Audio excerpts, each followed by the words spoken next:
Pro Gun Bullies, y'all are in for a treat. We got a special edition of the Tap Rack Bang podcast. This is episode Sam episode's deep, and we've got a special guest for you today. Lieutenant Colonel Alan West joins the program, a bona fide pro-gun patriot, freedom dispensing badass who helped us get her done down in the Lone Star State for constitutional carry. So stay tuned. You're going to want to hear what this good old boy has to say. Yep. Before we get started, though, slow down, Frasor. What's up? I got an announcement. So we got billions. Tyler has something to say, everyone. We got billions of these little stickers billions. here. Tap Rack Bang podcast. Billions. Billions. Yeah, technically it's not a billion, but who cares? We are giving them away to you guys, the pro gun patriots, the pro gun bullies. We are giving them away to you guys. All you need to do is click the link down in the description, give us your address so we can send these to you, and you will get... Slap them on your car, slap them on your gun safe, slap them on your sister. Anything. Wherever you want to put a sticker, put a sticker. Yeah. They're cool. They're neat. We got a couple more. They're informative because it's not only an entertaining sticker, but it's a step-by-step instruction on how to deal with a weapons malfunction. Exactly. So, informative, practical, and aesthetically pleasing. Alrighty, last week we had a little comments challenge on what's your go-to movie quote when you're shooting guns and trying to look like a gangster in front of your homies. My new favorite, I've been defeated by someone in the comments section. I'm changing my answer from Hasta La Vista Baby from Terminator 2. I'm changing it to Home Alone, or more specifically, Angels with Filthy Souls. Keep the change, you filthy animal. Keep the change, you filthy animal. That's great. Outstanding. Magnum Packin' Patriot in the comments made that one, and that's spectacular. It's the greatest gangster film that was never made. Yep. Yeah, so that was really fun. All right. You still holding the line with your answer? Yeah. You say hello, my little friend? Yep, I'm still holding that. Okay, so this week, we heard David Chipman a while back talking about hiding your guns behind your tuna fish and your beef jerky and waiting for the zombies to come, and that was him just belittling pro-gun Americans. But that does beg the question about the zombie apocalypse. We got probably a prepper or two that watches the show, and maybe you're preparing for said zombie apocalypse, but I've always made the argument that a Terminator apocalypse is far more likely. I agree. 100%. You agree. Far more likely, far more terrifying. I say hope for zombies, but prepare for Terminators. Yep. Comment below, what's more likely, Terminators or zombies? It's probably the most important question we've ever asked you. Yep. All right, moving on. Bullet points. What's in the news of the gun world today? A lot of crap at the ATF. Of course, we've talked about Chipman a lot. Tyler, what's new with David Chipman's big dumb saga? So the word on the street is up on Capitol Hill is that we're going to have a Senate confirmation hearing this next week as of the time of filming right now. The Senate Judiciary Committee, where you have pro-gun freedom fighters like Cory Booker and Dianne Feinstein that get to cast their vote for David Chipman. So what could go wrong there, right? A whole lot. A whole lot. But we got some Magnum Packin' Patriots as well. Senator Mike Lee and Senator John Kennedy will also get to vote on whether or not David Chipman advances. But of course, if you live in a state where your senator is on the Judiciary Committee, give him a call. Even if you don't live in one of those states, click the link below and sign your petition to oppose the confirmation of David Chipman. Let's stop him here before he makes it to the full Senate floor for a vote. Send this boy packing back to his baby mama, Gabby Giffords, and baby daddy, Mike Bloomberg. Yep. We've done it before. We've stopped nominations at ATF directors. Bet your ass we have. And we're going to do it again, but it all depends on the pro-gun bullies out there. We need your help. Sign your petition down the link below.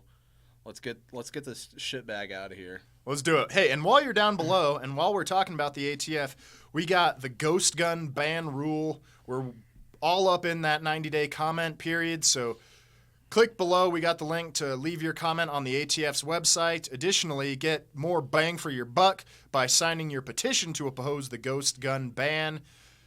Get two birds stoned at once, as I like to say, as Ricky would like to say.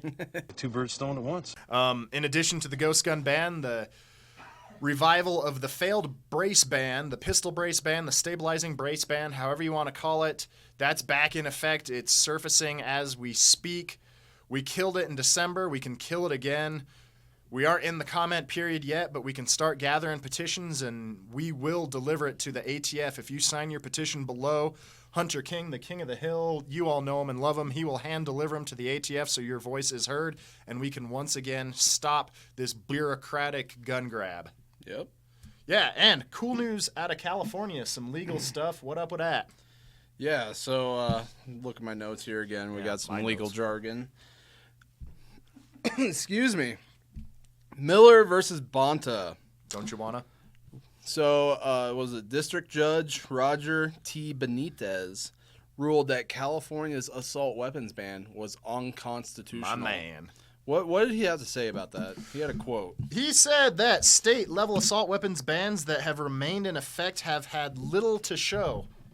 Yeah, no shit. You don't say. Yeah. No, obviously, you think of all the states with assault weapons bans, and they, sure enough, ain't the safest states in America. Especially California. Especially California, but a lot of the other states come to mind. So good on him for ruling it unconstitutional. There's a 30-day stay on it, and it talks of going to the Ninth Circuit. The real end game is to get this bad boy to the Supreme Court, where you can have a federal ruling. Hopefully the conservative Supreme Court that's supposed to be conservative will strike this thing down, and it will have implications for assault weapons bans and gun bans nationwide. But for the time being, it's kind of a waiting game. Yep. And But hopefully... it was exciting to see. Yeah, exactly. It's cool to see anyone shitting on California. Yeah, this is a battle we can win. Mhm. But just need to wait and see what happens. We have a foundation that will be getting involved. Absolutely. You can visit National Gun Rights Foundation, or is it gunrightsfoundation.org? Flash it on the screen, please. Yes, and you can learn a little bit more info about any sort of court case. We're tracking them all. We filed amicus briefs, as I should say. Kiss my ass. Yeah, so check them out. Yeah. State stuff. Colorado, stupid gun control is on to Governor Polis. It sucks, and he sucks too, so he'll probably support it. I don't want to talk about it because I live in Colorado, and I'm real pissed, but I know that Rocky Mountain gun owners will be out for revenge come election season. Texas, we're going to talk about more later, but constitutional carry is on to Governor Abbott. We're just waiting for his signature. Yep. And what up in Louisiana? Louisiana. So again, the constitutional carry bill has passed both chambers with veto-proof majorities. It is now on to Governor Edwards, and he's a Democrat. He has said he will veto it. So the pressure is on the lawmakers right now to come back into session and vote to override the veto. So keep your pressure up in Louisiana. There'd be 6 or 7 constitutional states now this year. 6. 6. Yep. It's huge. Yeah. Big news, Be huge massive. news. It's outstanding. Yep. All right. Speeding things up, moving things along. We'll call that the end of the bullet points and have a little fun fondling some guns. Yep. Which brings us to what's in the box? What's in the box? Let's see what we got here. What's in the box? Go ahead and flash the California sticker on the side. Oh, yeah. We got to get that. If you can see that on there. No comprendo, Yeah. California. Whatever that means. Whatever, yeah, no habla. But we got this nice looking box.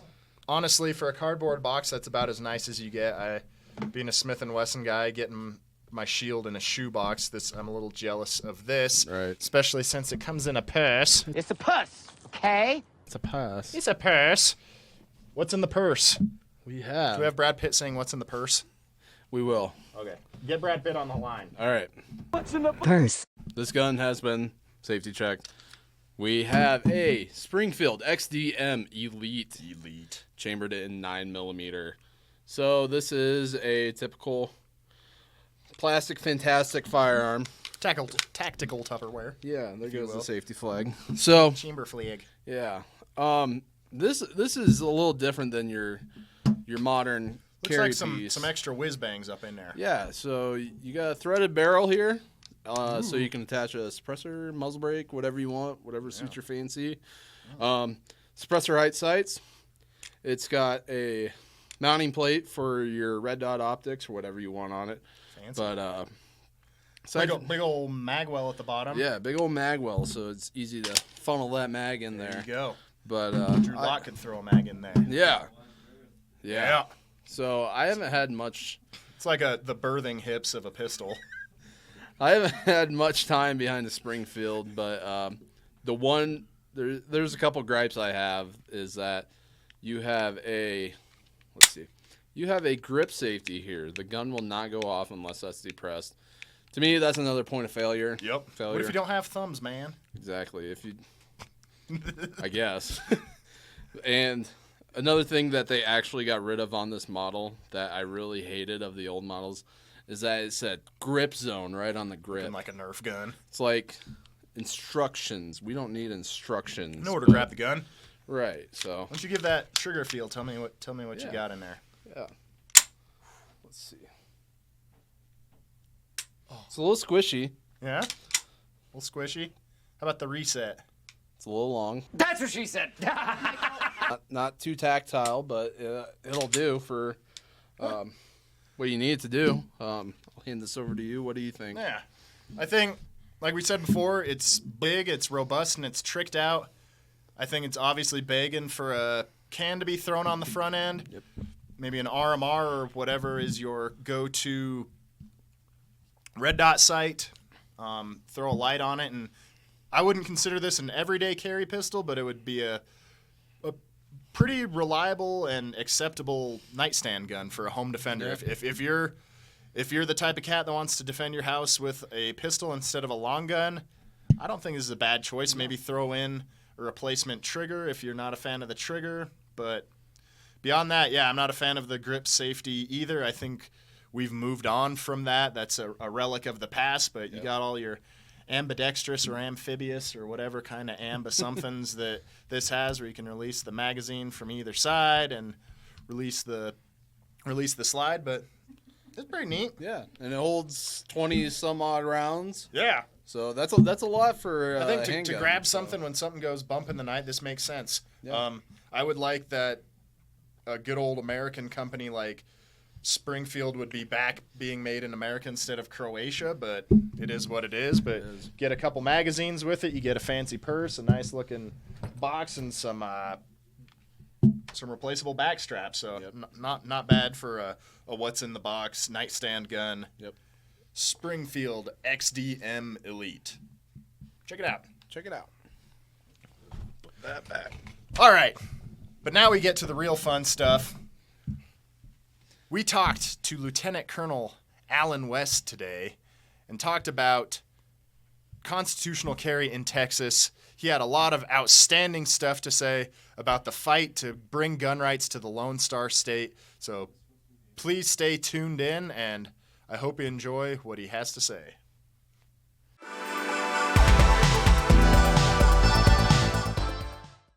Ladies and gentlemen, we have a special treat for you today. For those of you who have been sleeping under a rock, Lieutenant Colonel Alan West is a pro-gun patriot who, during his distinguished Army career, served in Desert Shield, Desert Storm, and Operation Iraqi Freedom, along the way earning himself a Bronze Star, a Meritorious Service Medal, and an Army Commendation Medal.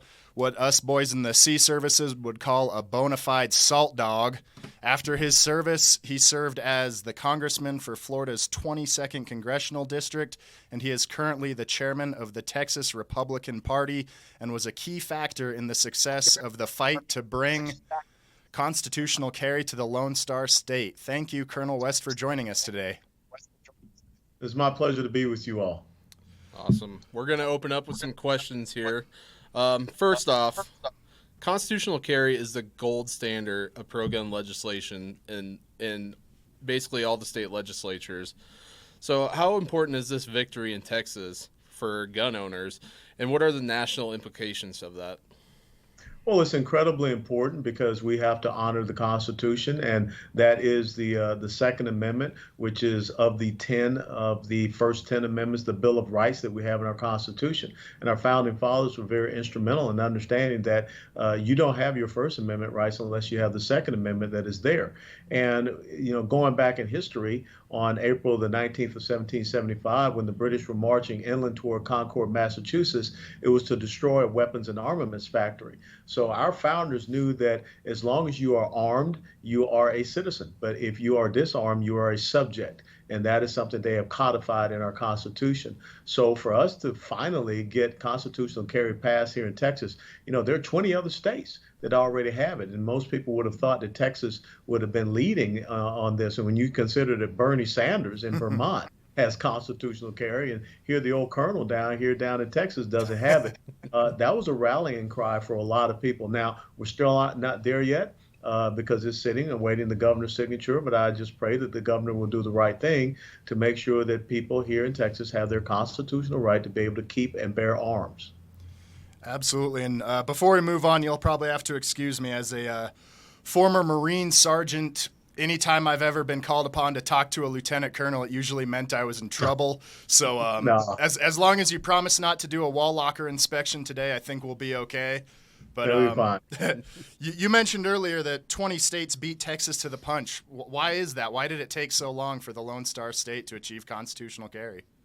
I tell you, that's the million-dollar question. When you think about Texas and the fact that we have had Republican control of the legislature here, there's no reason why it should not have been passed. And, it's been something that over the past 10 years they've tried to get passed. I'm just glad that we finally got it through both houses, the state house and the state senate, without any real defeat. Now, there were some attempts to try to modify it, change it, put some poison amendments on there, but it still got through. And the amazing thing, in the Texas State House, you had 7 Democrats that voted for HB 1927, which shows that it was really a bipartisan piece of legislation. And I think a lot of people don't understand that you still have to go through a 4473 background check. But if you're a legal, law-abiding citizen in the United States of America that can pass that background check, there's no reason why you have to go out and get a permit for your Second Amendment right. As a matter of fact, the only permit that you need in the United States of America is this little thing right here. It's called the Constitution, and that's just it. And so I think that finally we got some legislators to understand that, and the people understand that.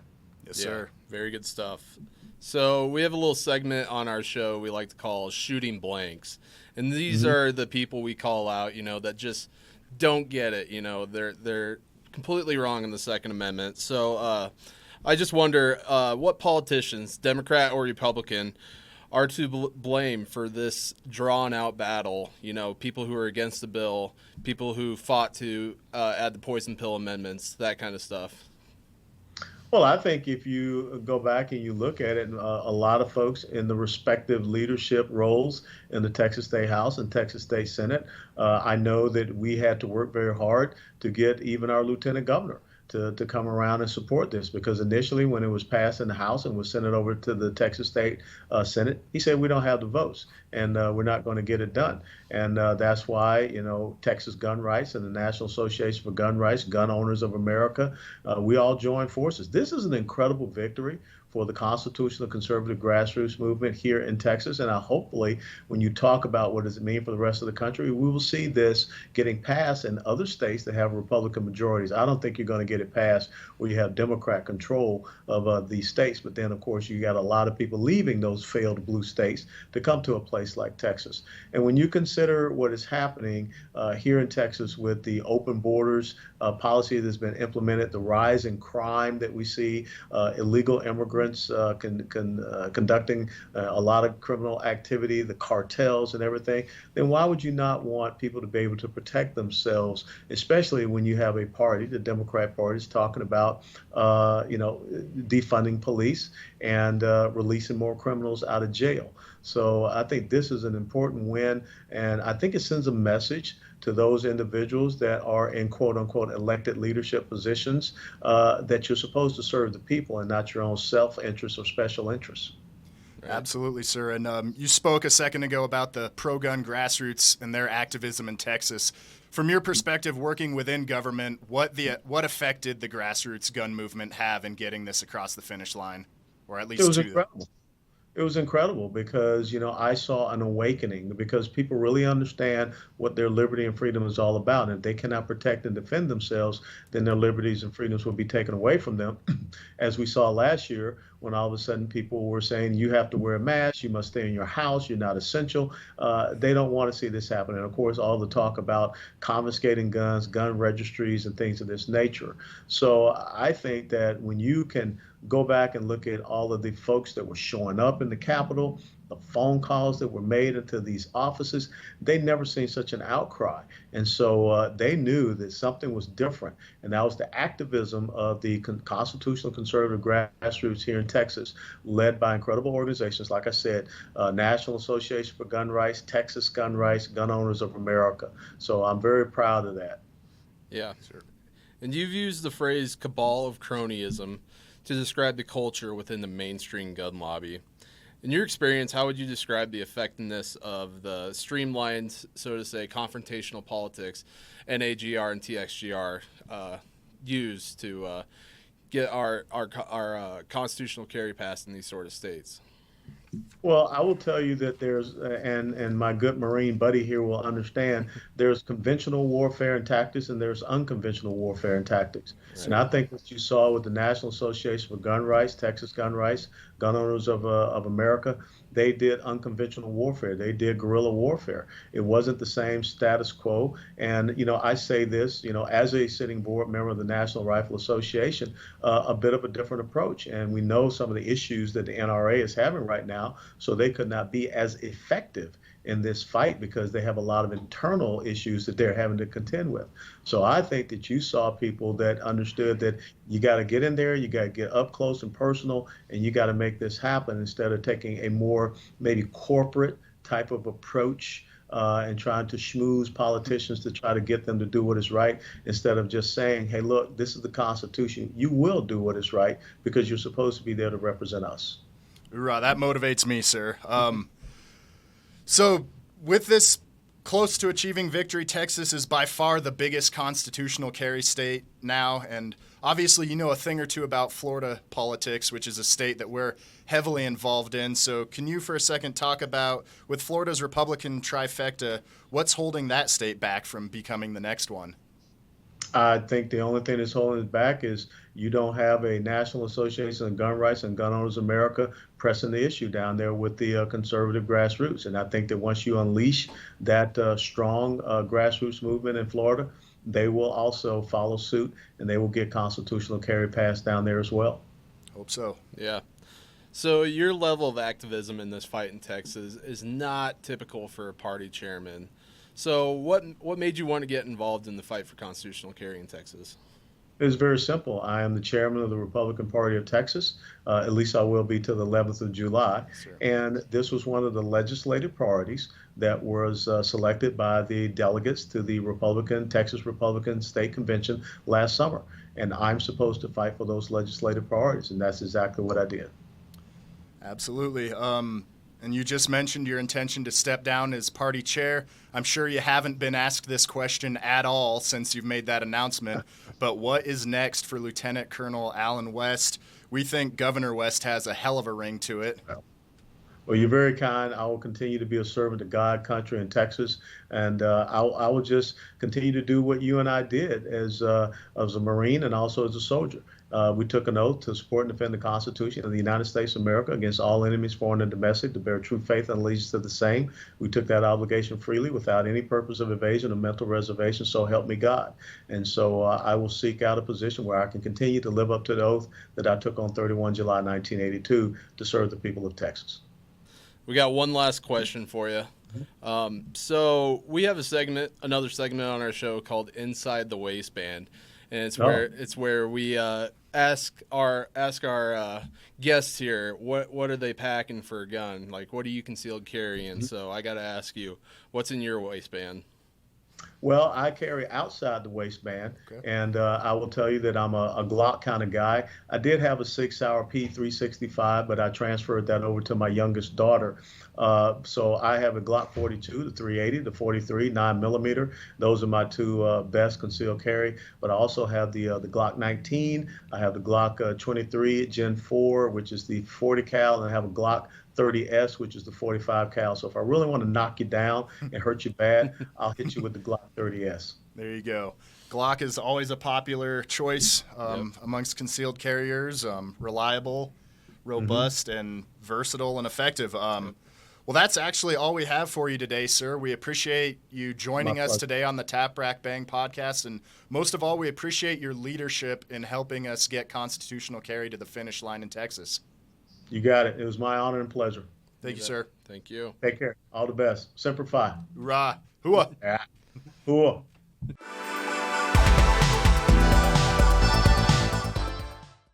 And that's all we have for you today, folks. Special thanks to Lieutenant Colonel Alan West for joining the show and for his leadership in bringing constitutional carry to Texas.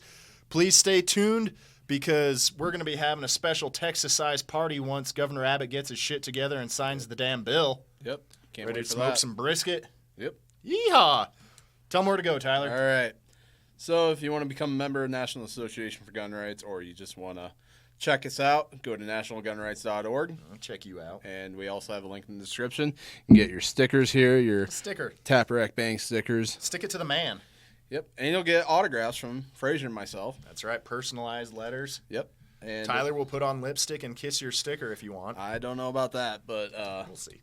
let's continue on here. So we had Lieutenant Colonel Alan West on the show. If you want to get involved in the fight in Texas, please visit txgunrights.org. Don't forget to like, subscribe. Wow. Like, subscribe, Like, subscribe, Oh my God. and share this podcast, please. smash that Liberty Bell, ring the alarm of freedom every time we drop a podcast. You need to know about it. You want to see. It's not stopping here. We got more exciting stuff coming down the pipe. Sign the petition down below. We got David Chipman, the shitbag, who's nominated to run the ATF. David Shipman, perhaps? David Shipman. Ooh, I like that. Sold. We have the Ghost Guns. We got a petition for that. Yeah. And the Pistol Brace Band. Pistol we got a Brace petition Band. for that. Yeah. Find us on Podbean, Stitcher, Spotify, and Google. Google it. Google it. Why won't you Google it? Still Yes, working on still Apple. working on Apple. as our Sign all your producer said. petitions. Send a big old pro-gun middle finger to the ATF. And have just a dandy rest of your week. See you.